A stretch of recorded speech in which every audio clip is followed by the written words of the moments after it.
خدا پاک بے شک شہنشاہ آئے نہ اسباب جی رب کے پرواہ آئے خدا پاک بے شک شہنشاہ آئے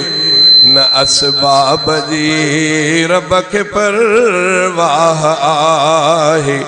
خدا پاک بے شک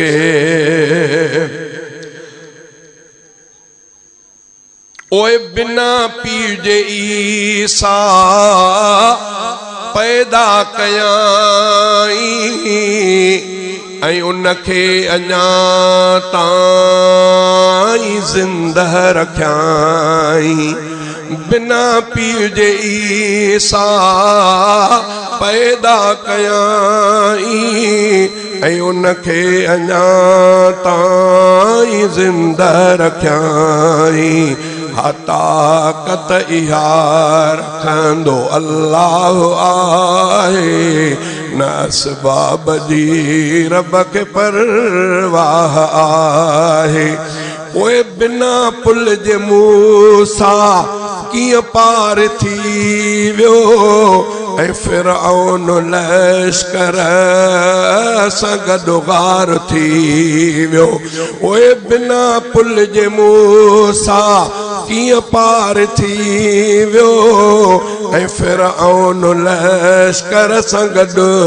غار تھی ویو تھیو کہیں لے گلزار آڑاؤ آئے نہ اسباب جی رب کے پرواہ آئے خدا پاک بے شک شہنشاہ آئے نہ اسباب جی رب کے پرواہ آئے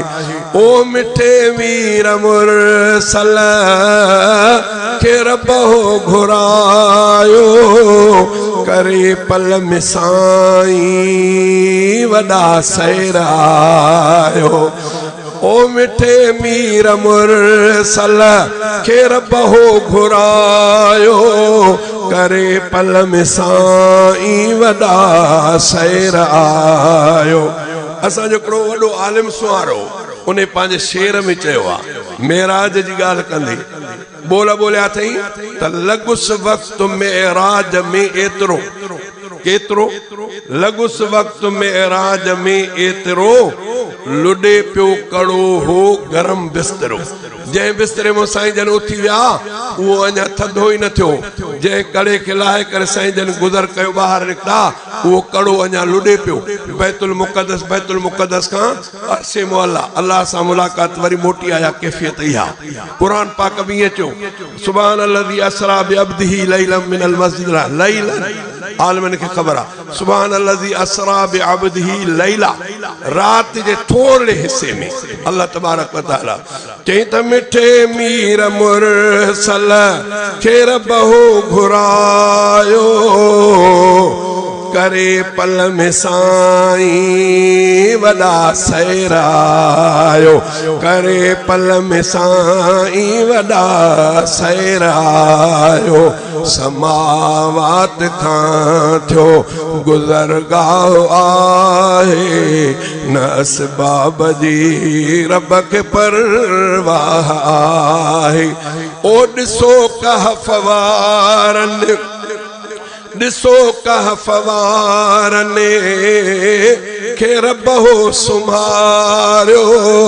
اے صدیون کا پو بے سلامت اتھاریو 309 سال 309 سال اصحاب کاف سمیا 309 سالن کا پو اللہ تعالیٰ اتھاریو رب جاڑو کو سبب یہ کیئے یہ 300 سال ایتے رہا نہ کیول نہ ماکوڑو نہ کا جیتو نہ جھڑیوں نہ کو جانور جنگ میں جبل میں یہ اللہ جی قدرت چین سو کہف وارن کہ رب ہو سمھاریو اے صدیون کا پو بے سلامت اتھاریو یہ بھی کھنا دو رب ساہ آئے یہ بھی کھڑائی دو رب ساو آئے نہ اسباب دی رب کے پرواہ آئے وہ ادھرات جو سج ابھارے سگے تو اس جہوں دے تارا دکھارے سگے تو منے جو نہیں گال گمراہ آئے نہ اسباب دی رب کے پرواہ آئے خدا پاک بے شک او بنا عمل احمد کے جنت جنی دو ترب کھاں پچھڑنا وارو آکے رتھی دو حدیث پاک میں بیڑو واقعہ اچے دو ایکڑو آئیو شخص سائیں جن جے خدمت میں سائیں ماں کے کلموں پڑھائیو امام الانبیاء کلموں پڑھائیو کلمے پڑھنے کا پورز کہتے یا رسول اللہ اوہن مہادتے اسلام جو لشکر بڑے تو کافرن سا سائیں جے کہ ہانے ماں ونی انہن سا بڑھا کافرن سا اے ماں تے شہید تھی جا تا مجھے جائے سائیں جن فرمائے تجھے شہید تھی جا تجھے جائے جنت بس تلوار کھڑی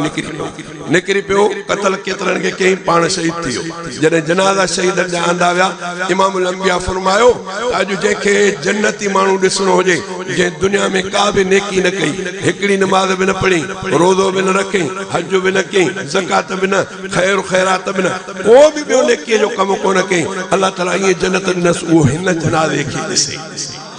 ہوڑو کلمو ہوڑو یہ شہید چاہتا جے بنا عمل احمد